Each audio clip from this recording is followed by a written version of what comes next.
Dia adalah pemain yang keji. Dia menendang Ibrahimovic dan menginjak Messi. Bahkan Neymar ketakutan saat dia mencetak gol. Dia adalah satu-satunya tiran dalam sepak bola yang sangat terkenal.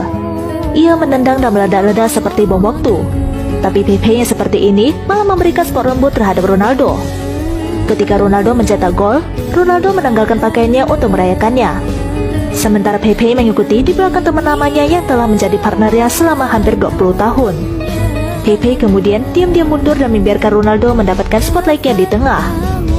Pada saat itu juga, Pepe diam-diam membantu Ronaldo mengambil jersey yang dilepaskannya, kemudian merapikannya dan menyingkirkan rumput liar di atasnya. Setelah Ronaldo menyelesaikan selebrasinya, Pepe yang telah selesai merapikan jersey Ronaldo pun menyerahkannya kembali kepada pemiliknya. Pepe akan selalu menjadi eksistensi yang paling bisa diandalkan di belakang Ronaldo.